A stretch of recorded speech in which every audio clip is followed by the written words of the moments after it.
অভিজাত বংশের কিছুটা মানসিক এবং শারীরিক অসুস্থ কন্যাকে সার্বক্ষণিক স্নেহ মমতা দিয়ে সেবা করার জন্য একজন শিক্ষিতা ও মার্জিতা নার্স প্রয়োজন।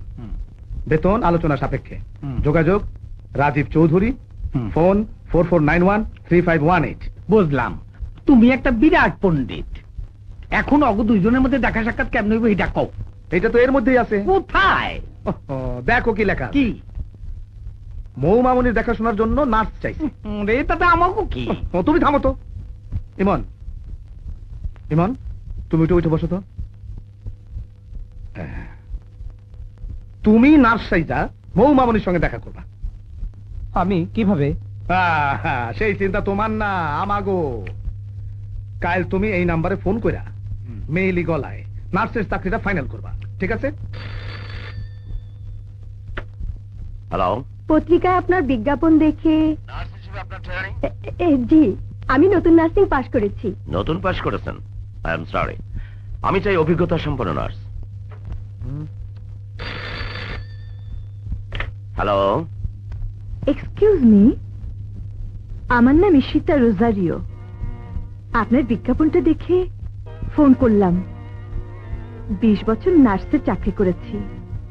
এর মধ্যে আমেরিকান একটা পরিবারে গভর্নেন্স হিসেবে চাকরি করেছি 5 বছর। স্বামী সন্তান? স্বামী নেই, সন্তানরা সব দেশের বাইরে। একা থাকি, শুধু টাকার জন্য নয়। আপনার মেয়ের অসুস্থতার বিবরণ পড়ে শুধু মানবিক দায়িত্ববোধে আমি কাজটি করতে চাই। গুড। কাল সকাল 9টায় আপনি আমার বাসায় চলে আসুন। ঠিকানা জানেন তো? Golden hill. এমন কোথায় জানি না। অনেক রক্ত, অনেক মারপিট। জানো, ওরা না আমার জানকে অনেক মেরেছে।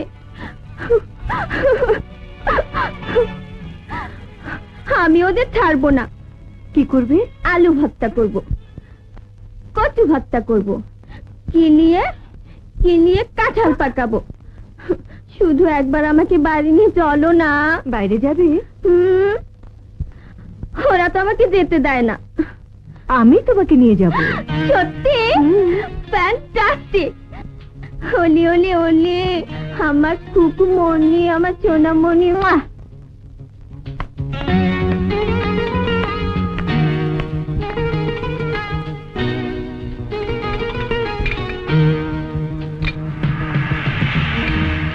এই খাবারটা ঘটনা কি? আপনি কাটা? জি মানে আমি অত মানে না করে সোজা করে এখন কি কারণ এখানে আসা? চুরিটা মারি নাকি? না না, আমি আন্টি, ইমনের আন্টি। তাই এই বাড়িতে কেন? ও আপনারে কয় নাই এই বাড়িতে মায়া লোক ঢোকা নিষেধ? বলেছিল, কিন্তু কি করব বলুন, আমার তো কোনো বাচ্চা কাচ্চা নেই। ওকে দেখতে ভীষণ ইচ্ছে করে, তাই মাঝে মধ্যে এটা সেটা পাক করে খাইয়ে যাই। কি এই বাড়িতে আগেও আইতেন নাকি? জি, এই দেখুন না, একটা চাবি আমার কাছেই থাকে। আইজি নোটিশ দেবো, বাড়ি খালি করো। অমন করবেন না, ওভাবে বলবেন না প্লিজ। আমার রান্নার হাত না খুব ভালো। চলুন আপনাকে চা নাস্তা খাওয়া। না, চলুন না। আচ্ছা, আপনি যখন এত করে কইতাছেন তখন চলেন। আসুন। চলেন।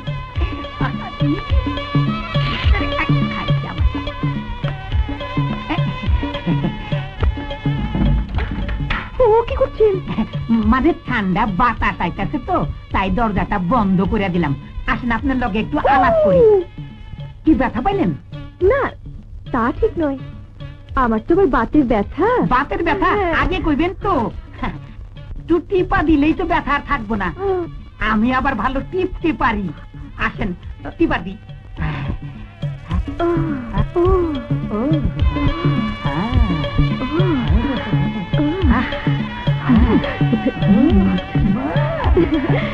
আমি চা করে নিয়ে আসি, আপনি একটু বসুন। কি দরকার আছিল সাহেব?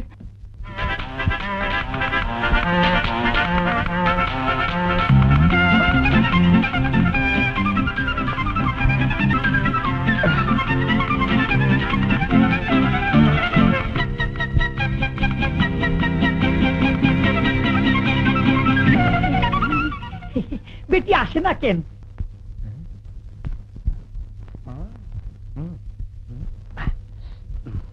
যাই একটু আগায় দেখি, যাই তাড়াতাড়ি যাই। আবার খটখটাকে দরজা তাড়াতাড়ি।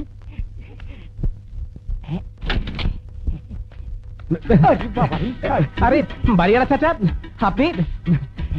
সালাম আলাইকুম। ওয়ালাইকুম সালাম। তোমার ওই ম্যাম সাহেব আংটি আমারে চা খাওয়াইবো কয়া ভিতরে লয়ে আইলো। চা? ওই বুড়ির চা? চাচা, ওই বুড়ির চা খেয়ে আমার 5 বার বমি হয়েছিল। চলুন আপনাকে বড় হোটেলে চা খাওয়াবো। চলুন চলুন চলুন না। রাখো রাখো, তোমার ওই ম্যাম সাহেব আংটিরে তুমি বুড়ি কইলা? কখনো যা সুন্দর। আরে ধুর, চলুন তো। চলুন না, আপনাকে চা খাওয়াবো। চলুন। তোমাকে বলেছিলাম রাজীব চৌধুরীর মেয়েটাকে বাদর নাচ নাচিয়ে কবজা করে ফেলতে, অথচ তুমি বাড়িতে বসে বসে আড্ডা মারছো। But dad, he is still sick. মো এখনো অসুস্থ। তো হয়েছে কি, সারা জীবন তার অসুস্থ থাকবে না। শোনো, ওর সাথে আঠার মতো লেগে থাকো, অ্যাক্টিং করো, বাইরে বেড়াতে নিয়ে যাও। কিন্তু ওর সাথে যে একজন নার্স ফিট করে দিয়েছেন আঙ্কেল, ওই মহিলা সব সময় মোয়ের সাথে থাকে। থাকুক, সময় সুযোগ বুঝে তুমি তোমার পথে এগিয়ে যাও। কেন বুঝো না? মই হচ্ছে রাজীব চৌধুরীর পরাণ পাখি। ওটাকে আমার ঘরে আনতে পারলেই শালা চিরদিনের জন্য ঠুস